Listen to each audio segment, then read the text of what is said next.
Prepare the bath with hot water was the request from my husband, who had vanished 3 years ago. When he unexpectedly called me for the first time in ages, he had left me abruptly, leaving behind divorce papers, and eloped with his mistress. The pain I felt that day 3 years ago was immeasurable. I couldn't fathom the audacity of his call now, but I've changed since then. I understand, I replied calmly, suppressing my anger as I hung up the phone. I couldn't help but wonder what my husband would be like when he returned home. I hoped he would feel the same pain I did back then. Suck it up, I thought to myself. My name is Mary, 30 years old with an office job. I met my husband Dean through a social networking site.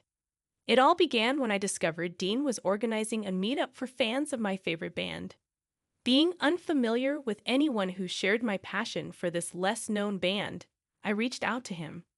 The meetup venue was conveniently close to my house, so I impulsively messaged Dean.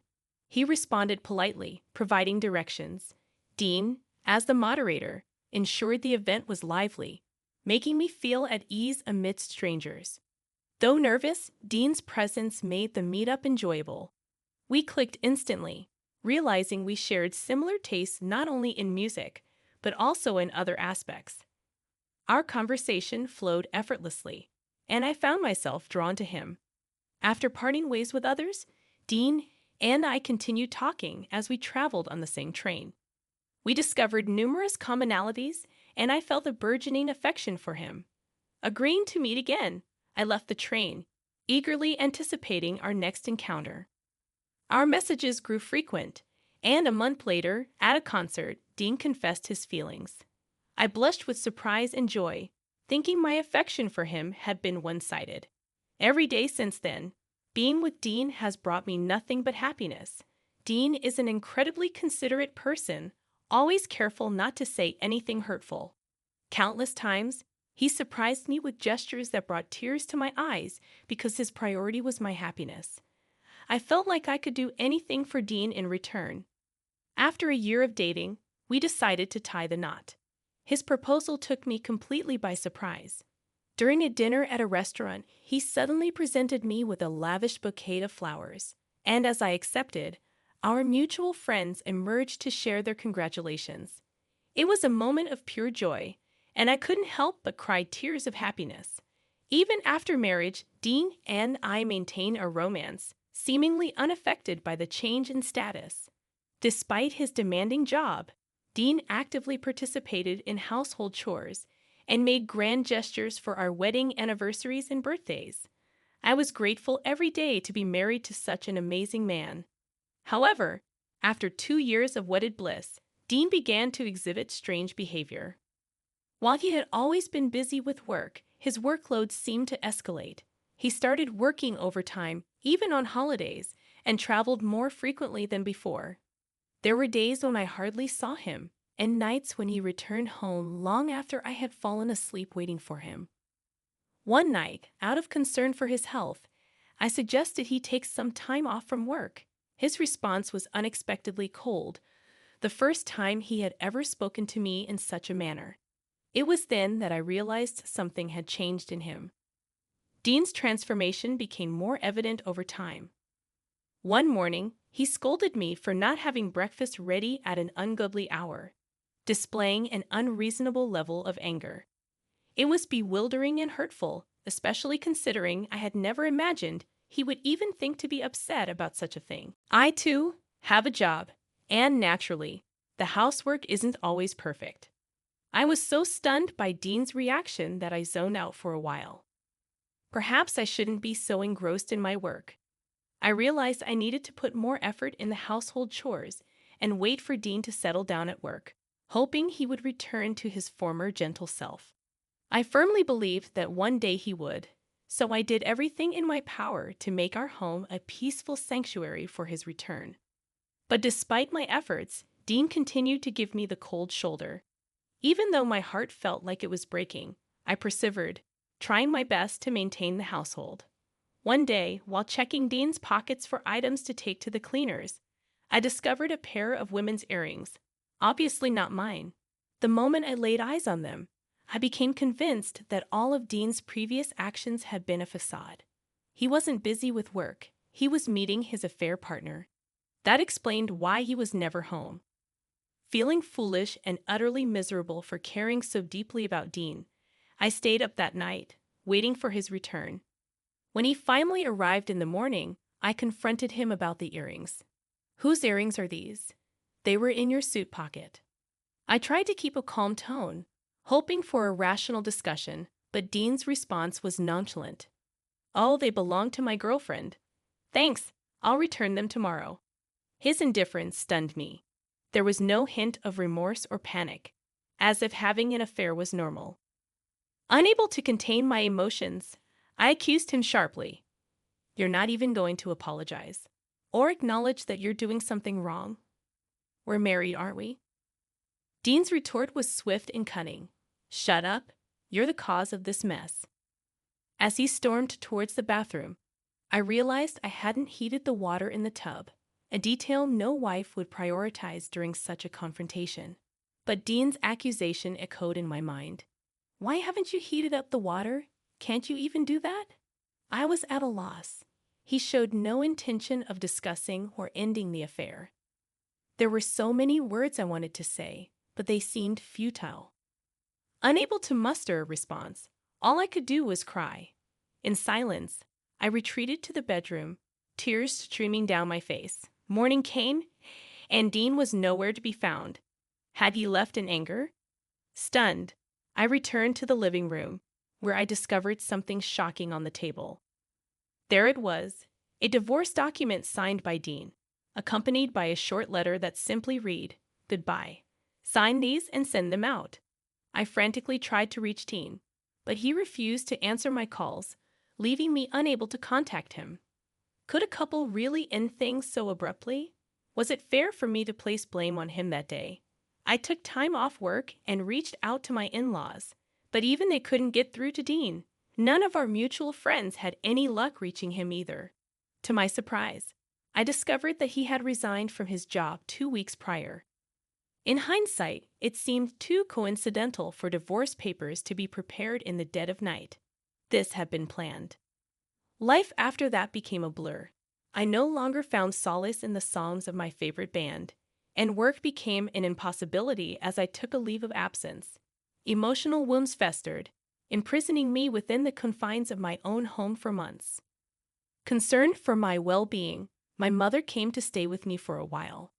3 years passed before I could even fathom returning to a semblance of normalcy. Perhaps, just maybe, I could begin moving forward again. And then, as I was beginning to entertain this notion, the phone rang one evening while I was cooking dinner at home. An unknown number flashed on the screen, filling me with apprehension as I answered. To my disbelief, it was Dean's voice on the other end, a voice I never expected to hear again. My heart raced with shock. And there he was, on the phone, uttering those words. "I'll be back tomorrow. Get the hot water ready in the bath." I couldn't comprehend it. Had he forgotten everything that happened 3 years ago? How could he return and face me after all this time? The confusion and hurt swirled inside me, but instead of voicing my myriad of thoughts, I simply replied, "I understand," before hanging up the phone. The following day, Dean called again, his voice laden with fury. "What happened to our house? It's still our house, right? Explain this to me," he demanded. But I was bewildered. "Our house. That's my house," I retorted. Dean's anger flared even more. "You forgot to boil the water in the bath too?"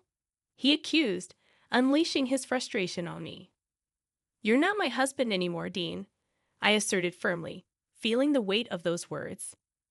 Turning around, Dean caught sight of me, my in-laws, and my lawyer. Panic flickered across his face as he lost his grip on the phone. "Why are Mom and Dad here?" he stammered, attempting to flee, but my in-laws and the lawyer closed in around him, leading him towards the lawyer's office. Ignoring his protests, we made our way to the office, where Dean was seated. "Here are the documents regarding alimony," the lawyer stated matter-of-factly, despite Dean's protests about not having the money. In a fit of rage, Dean tore up the papers, but the lawyer produced more copies, prepared for such defiance. You should pay alimony to Mary for cheating on her and causing her emotional distress, the lawyer asserted sternly, fixing Dean with a cold glare. Dean attempted to deflect. Let's just move on with our lives. What about the house? But the lawyer remained resolute. Mary's heartbreak cannot be mended with money, but it's the least you can do. Dean's attention shifted to me and my in-laws. The house is mine. Have you forgotten everything after 3 years?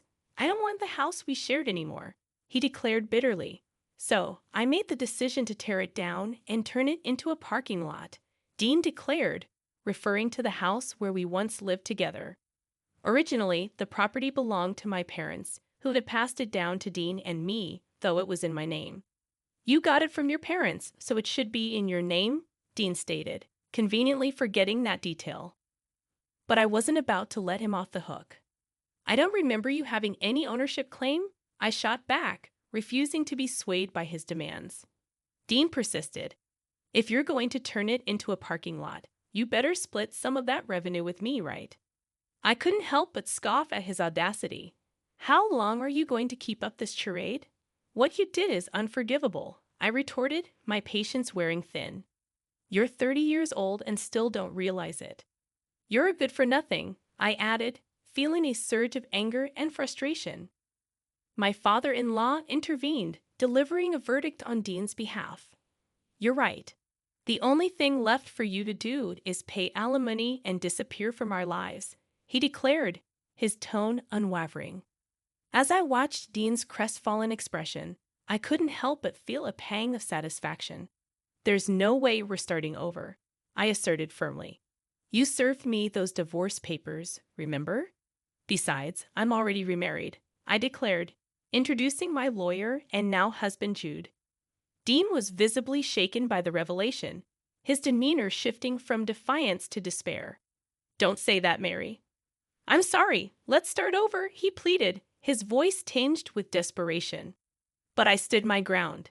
It's too late for that, I replied, my resolve unwavering. Just sign the papers and leave.